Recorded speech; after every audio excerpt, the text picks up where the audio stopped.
నమస్తే BCN news తో మీ ముందున్నది ఆనంద్ రాజ్ కుమార్. ఈనాటి వార్తలోని ముఖ్యాంశాలు.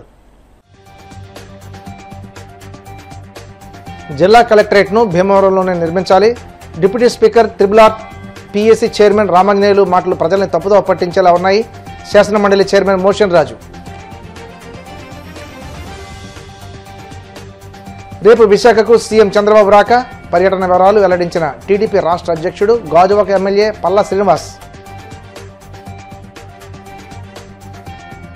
అమరావతి క్వాంటమ్ వ్యాలీ హాక్థాన్ 2025లో భాగంగా ఎస్ఆర్కేఆర్ ఇంజనీరింగ్ కాలేజీలో కాలేజీ స్థాయిలో హాక్థాన్ పోటీలు ప్రారంభించిన సెక్రటరీ అండ్ కరస్పాండెంట్ సాగి నిశాంత్ వర్మ.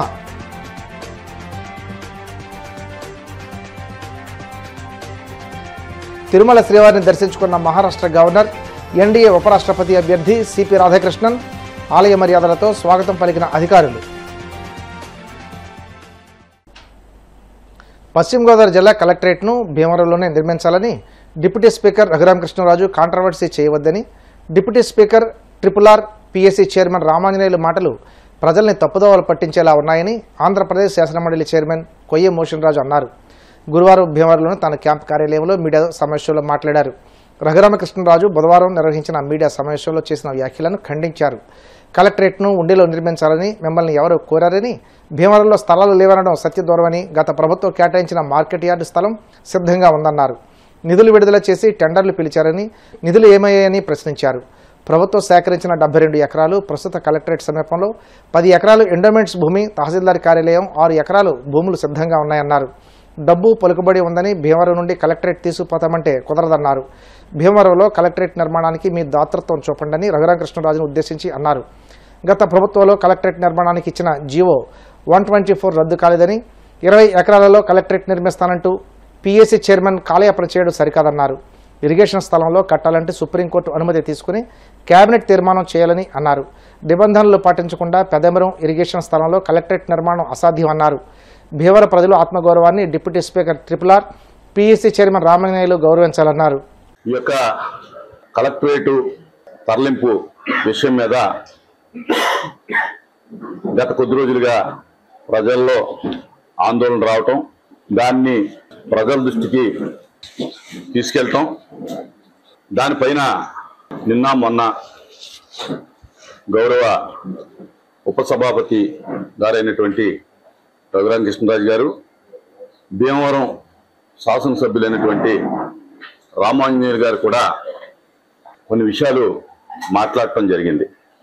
చాలా ఆశ్చర్యం వారు మాట్లాడినటువంటి మాటలన్నీ కూడా ప్రజల్ని తప్పుదోవ పట్టించేటటువంటి విధంగా ఆ మాటలన్నీ ఉన్నాయి. మాటలన్నీ కూడా సత్యదూరంగా ఉన్నాయి, వాస్తవం కాదు. ఎందుచేతంటే మొదటిగా మరి స్థానిక శాసనసభ్యులైనటువంటి రామాంజనేయులు గారు ఒక మాట చెప్పడం జరిగింది. నేను దిర్సుమర్ రోడ్లోను, గోలాంతిపు రోడ్లోను స్థలాలు చూస్తాను. సుమారు 20 ఎకరాలు 25 ఎకరాల్లో అత్యున్నతమైనటువంటి కలెక్టరేట్ కడతాను అని ఎమ్మెల్యే గారు చెప్పడం జరిగింది. పైపెచ్చు గతంలో మార్కెట్ యార్డు ఇచ్చినటువంటి 124 జీవో రద్దయింది అని చెప్పడం జరిగింది. ఇవన్నీ కూడా సత్యదూరం. అలాగే రఘురామకృష్ణరాజు గారు భీమవరంలో స్థలం లేదు, డబ్బు లేదు, నా దగ్గర స్థలం ఉంది, డబ్బు ఉంది అని చెప్పడం జరిగింది. అసలు భీమవరంలో స్థలం లేదనేటటువంటి విషయాన్ని రఘురామకృష్ణరాజు గారికి ఎవరు చెప్పారు, ఎవరు నిర్ధారణ చేశారు అనేది రఘురామకృష్ణరాజు గారు మరి చెప్పాలి.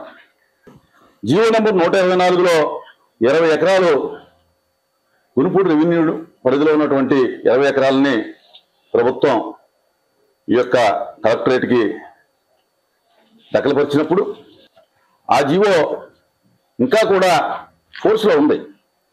దానిపైన టెండర్స్ కూడా పిలవడం జరిగింది. సుమారు 99 కోట్లు ఎస్టిమేట్ చేస్తే 65 కోట్లు 67 కోట్లు టెండర్ పిలవడం జరిగింది ఆర్ఎండ్బి డిపార్ట్మెంట్ వారు. అయితే ఎన్నికలు రావడం వల్ల ఆ ప్రాసెస్ తాత్కాలికంగా నిలిపివేయాలి చేయడం జరిగింది.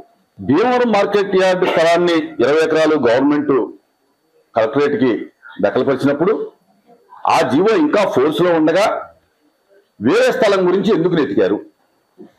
అసలు భీమవరంలో స్థలం లేదు, వేరే స్థలాలు చూడమని చెప్పి జిల్లా యంత్రాంగానికి లేకపోతే రఘురామకృష్ణరాజు గారికి ఎవరు భీమవరం నియోజకవర్గం నుంచి అభ్యర్థించారో చెప్పాలి.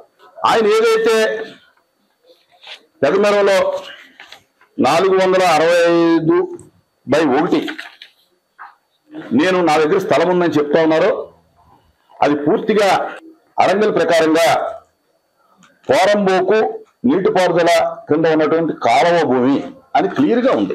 ఈ కాలువ భూములు, చెరువుల భూములు, ఏదైతే వాటర్ సోర్సెస్ ఉన్నటువంటి భూములు ఏదైతే ఉన్నాయో ఆ భూములు ఏవి కూడా ఎటువంటి కన్స్ట్రక్షన్ చేయకూడదనేది ప్రభుత్వం మన సుప్రీంకోర్టు యొక్క ఆర్డర్. గత ప్రభుత్వంలో కాలువ పోరంబోకులు, చెరువు పోరంబోకులు, వాటర్ సోర్సెస్ అన్ని కూడా గత ప్రభుత్వం పేదలకు ఇళ్ళు ఇవ్వడానికని చెప్పి కొన్ని నిర్ణయించడం జరిగింది.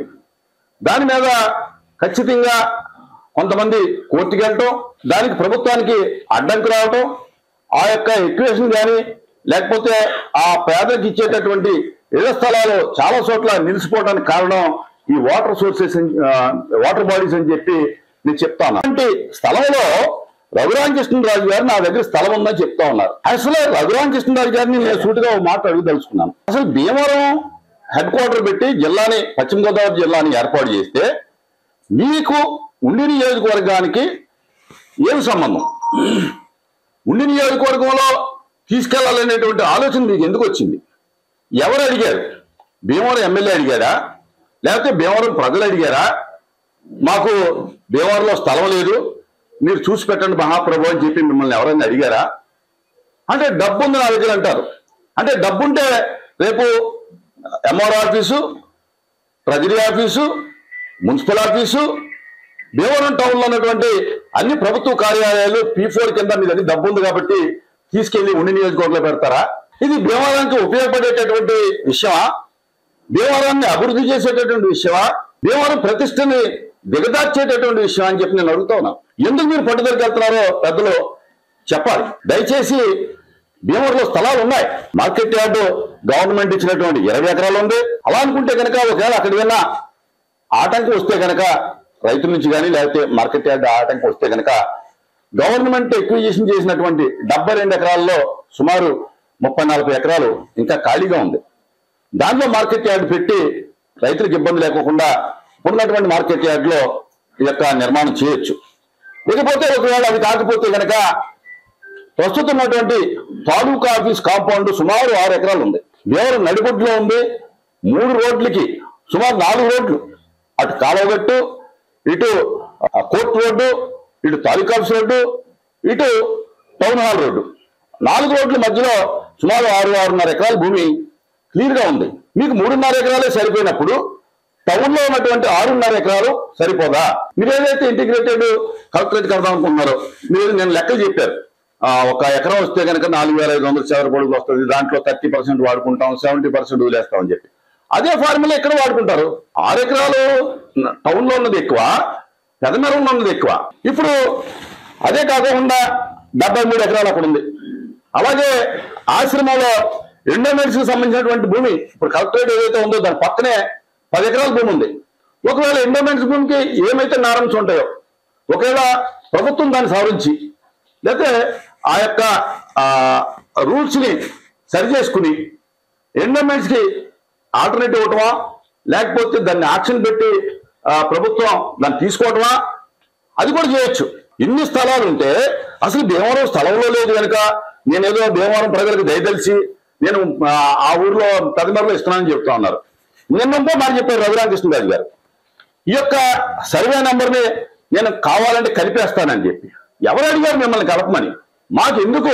మీ ఉండి నియోజకవర్గంలో ఉన్నటువంటి ఆ యొక్క భూమిని మేము కలపమని అడగలేదు కదా ఎవరు కూడా. ప్రజలు అడగలేదు, శాసనసభ్యులు అడగలేదు, ప్రజాప్రతినిధులు ఎవరు కూడా అడగల. అసలు ఇది ఈ యొక్క గవర్నమెంట్కి మీరు పెదమెరల గురించి లెటర్ రాయించడమే, మరి అధికారులు ఎవరితో మాట్లాడి చేశారో అర్థం కావట్లా. స్థానిక శాసనసభ్యులతో మాట్లాడారా, స్థానికంగా ఉన్నటువంటి మాలాంటి ప్రజాప్రతినిధులతో మాట్లాడారా? ఎవరితోటి మాట్లాడుకోకుండా జిల్లా అధికారులు ప్రభుత్వానికి లెటర్ రాయటం, ఆ లెటర్ మీద మీరు నోటు పంపించండి, మేము కేబినెట్ లో పెడతామని మాత్రమే రఘురామకృష్ణరాజు గారికి ఉన్నటువంటి కాగితం. అంతే తప్ప కలెక్టరేట్ కట్టుకోండి, పెదమెల్లో కట్టుకోండి అని చెప్పి ఎక్కడ కూడా లేదు. అసలు అలా కట్టేటటువంటి అవకాశమే లేదు ఆ భూమిలో. అసలు ఇన్ని స్థలాలు భీమవరంలో ఉంటే, నేను చెప్పినటువంటి ఇన్ని స్థలాలు ఉంటే స్థలం లేదు అని చెప్తా ఉన్నారు. ఇకపోతే డబ్బు లేదని చెప్తా ఉన్నారు. డబ్బు లేకపోవచ్చు, మీ ఇంట్లో దాతలు ఉండొచ్చు, డబ్బు ఉన్నటువంటి మహానుభావులు ఉండొచ్చు, వాళ్ళందరూ కూడా భీమవరంలో నివసిస్తా ఉన్నారు. మరి రేపు భీమవరంలో కడితే వాళ్ళు కూడా సహకారం చేయొచ్చు. భీమవరానికి వాళ్ళు నివసించేది భీమవరం. మీరు ఎక్కడికి వెళ్ళినా మనమందరం కూడా చెప్పుకునేది భీమవరం గొప్పతనం గురించి చెప్పుకుంటాం. ఆ గొప్పతనాన్ని ఇంకా పెంచే విధంగా మీరు సహాయం చేయాలి తప్ప భీమవరానికి ఏదన్నా మీ పలుకుబడిని కానీ మీ పెద్దరికాన్ని కానీ భీమవరం యొక్క ప్రతిష్టను దెబ్బతీసే విధంగా దీన్ని కాంట్రవర్సీ చేయొద్దని చెప్పి నేను పెద్దలు రఘురామకృష్ణరాజు గారు చెప్తా ఉన్నాను. మా భీమవరం నియోజకవర్గంలో ఉన్నటువంటి కలెక్టరేట్ మీరు కావాలని అడుగుతున్నారనే ఉద్దేశంతో మేము అడుగుతున్నాం తప్ప అది ఉండిలో శాంక్షన్ అయితే మేము ఇది కూడా అడగం, అవసరం లేదు మాకు. దయచేసి పెద్దలు దీన్ని కాంట్రవర్సీ చేయకుండా, చాలా తెలివైనటువంటి వ్యక్తి రఘురామకృష్ణరాజు గారు, చాలా భాషా ప్రావీణ్యం ఉన్న వ్యక్తి. తెలుగులో, ఇంగ్లీష్లో అనేక భాషల్లో పట్టుంది. ఆయనంతా మరి గొప్పగా మేము మాట్లాడలేం. దయచేసి భీమవరం ప్రజల్ని, భీమవరం అభివృద్ధిని అడ్డుకోవద్దని చెప్పి నేను రఘురామకృష్ణరాజు గారికి, అలాగే పులవర్తి రామాంజనేయులు గారి స్థానిక శాసనసభ్యులు కూడా తెలియజేసుకుంటా ఉన్నాను. ముఖ్యమంత్రి చంద్రబాబు రేపు విశాఖ నగరానికి పర్యటనకు రానున్నారని టీడీపీ రాష్ట్ర అధ్యక్షుడు గాజువాక ఎమ్మెల్యే పల్ల శ్రీనివాస్ అన్నారు. గాజువాక టీడీపీ కార్యాలయంలో సీఎం పర్యటన వివరాలు వెల్లడించారు. ఉదయం 10 గంటలకు ఉండవల్లి నుండి హెలికాప్టర్లో బయలుదేరి 11 గంటల 20 నిమిషాలకు నగరానికి చేరుకుని తొలుత నోవాటెల్లో జరగనున్న ఫుడ్ మ్యానుఫ్యాక్చరింగ్ సమ్మిట్లో ఉదయం 11 గంటల 45 నిమిషాల నుండి 12 గంటల 45 నిమిషాల వరకు పాల్గొంటారని, అనంతరం రోడ్డు మార్గంలో రిషికొండలోని రాడిసన్ బ్లూ హోటల్కు చేరుకుని అక్కడ జరిగే గ్రిఫిన్ ఫౌండర్ నెట్వర్క్ మీటింగ్కు హాజరవుతారని అన్నారు. సాయంత్రం 4 గంటల 20 నిమిషాలకు ఎయిర్పోర్టుకు చేరుకుని బెంగళూరు వెళ్తారని అన్నారు. తెలుగుదేశం పార్టీ జాతీయ అధ్యక్షులు అలాగే రాష్ట్ర ముఖ్యమంత్రి అయినటువంటి నారా చంద్రబాబు నాయుడు గారి యొక్క tour schedule, Visakhapatnam tour schedule, Telugu Desam party జాతీయ ప్రధాన కార్యదర్శి, యువ నాయకులు, తెలుగుదేశం పార్టీ భవిష్యత్ నాయకులు, విద్యాశాఖ మంత్రులైనటువంటి లోకేష్ బాబు రేపు విశాఖపట్నం పర్యటన కోసం వస్తున్నారు. ముఖ్యంగా కొన్ని ఏవైతే సమ్మిట్లు ఉన్నాయో ఆ సమ్మిట్లు అడ్రస్ చేయడానికి. సో వీళ్ళిద్దరు టూర్ ప్రోగ్రాం మీద మీ ద్వారా ప్రజానికానికి తెలియజేయాలనే ఉద్దేశంతో ఈ ప్రెస్ మీట్ పెట్టడం జరిగిందని చెప్పి తెలియజేస్తున్నాం. అయితే రేపు ముఖ్యమంత్రి గారు సుమారు 11:30 కల్లా మరి నోవోటెల్కి రావడం జరుగుతుందండి. ఎయిర్పోర్ట్కి వచ్చి ఎయిర్పోర్ట్ నుంచి నోవోటెల్ రీచ్ అయ్యే టైం 11:25. ముఖ్యంగా ఈ మ్యానుఫ్యాక్చరింగ్ సమ్మిట్కి సంబంధించి దాని మీద మీటింగ్ ఉందండి. ఆ ఇన్వెస్టర్స్ కానీ ఆ కంపెనీకి సంబంధించిన వాళ్ళతో మాట్లాడడం జరుగుతుందని చెప్పి తెలియజేస్తున్నాం. దాని తర్వాత నోవోటెల్లో జరుగుతుందండి ఆ మీటింగ్. అక్కడి నుంచి మళ్ళీ రాడిసన్కి వెళ్తారండి. రాడిసన్ కూడా related artificial intelligence related Griffin network అని చెప్పేసి దానికి సంబంధించి అక్కడ systems related, computer system related, artificial intelligence సంబంధించిన దాని మీద అక్కడ మీటింగ్ జరుగుతుందని చెప్పి తెలియజేస్తున్నాం. వాళ్ళు అక్కడి నుంచి మళ్ళీ నేరుగా బెంగళూరు వెళ్ళేటువంటి 4:20 కల్లా బెంగళూరుకి మళ్ళీ వెళ్ళిపోతారండి. బెంగళూరుకి డిపార్చర్ అవుతారని చెప్పి ఈ సందర్భంగా తెలియజేస్తున్నాం. అంటే ఇవి ఎక్కువగా ముఖ్యమంత్రి గారు వచ్చిందల్లా ఈ మ్యానుఫ్యాక్చరింగ్ సమ్మిట్ మీద రిలేటెడ్ దాని మీద వచ్చారని చెప్పి ఈ సందర్భంగా తెలియజేస్తుంది. వీటితో పాటు ఇంకా అక్కడ ఏరోస్పేస్ ఇండస్ట్రీస్ కూడా జరుగుతుందండి. దానికి లోకేష్ బాబు వస్తున్నారని చెప్పి తెలియజేస్తుంది. అలాగే రిలేటెడ్ దానికి కూడా లోకేష్ బాబు అటెండ్ అవుతారని చెప్పి తెలియజేస్తుంది. అక్కడ ఏంటంటే ఎవరైనా సరే బొమ్మ పెట్టుకుంటే అందరూ పెట్టుకోవచ్చు, కానీ అక్కడ టికెట్లు కలెక్ట్ చేయకూడదు. ఇది ఒకటి మీరు గమనించండి. అన్ని పార్టీలు రాజకీయంగా అనేసరికి అన్ని పార్టీలు ఉన్నాయి. ఎవరి పార్టీ వాళ్ళు బొమ్మలు పెట్టుకుంటున్నారు. రిలీజన్ వచ్చేసరికి అందరూ కలుస్తున్నారు. ఎలక్షన్ వచ్చేసరికి విడిపోతున్నారు. ఇలాగ ఎవరు ఏ పార్టీ అనేది నేను చెప్పడానికి అంత సులువైన పని కాదు. కానీ ఎవరు పెట్టినప్పటికీ కూడా, ఏ పార్టీకి సంబంధించిన వాళ్ళు పెట్టినప్పటికీ కూడా అది ఆధ్యాత్మిక శోభను పంచే విధంగా ఉండాలి. ఆ శోభ ఉండేటట్టుగా చేయాలి. అంతేగాని కమర్షియల్ యాంగిల్లో చేయడానికి లేదు. అందుకే చెప్తాను, మళ్ళీ చెప్తున్నాను, ఏదైతే ఎత్తైన బొమ్మ పెట్టారో ఆ బొమ్మకు పర్మిషన్ ఇచ్చేటప్పుడు కూడా టికెట్లు కలెక్ట్ చేయకూడదు, పార్కింగ్ కలెక్ట్ చేయకూడదు, ఏ రూపాన ఆ డబ్బులు కలెక్ట్ చేయకూడదు అని చెప్పేసి అక్కడ ఉంది. ముఖ్యంగా పార్కింగ్, ఎంట్రీ టికెట్. ఇలాగే ఇప్పుడు అన్న సందర్భం అని చెప్పి ఇంకా తీసుకుంటారు, దానికి కూడా తీసుకోవద్దని చెప్పేసి కూడా తెలియజేస్తున్నాం. లేదంటే తగు చర్యలు తీసుకుంటారని మరొకసారి అందరికీ స్పష్టం చేస్తాం. ఇప్పుడు కాసేపు ప్రకటనలు.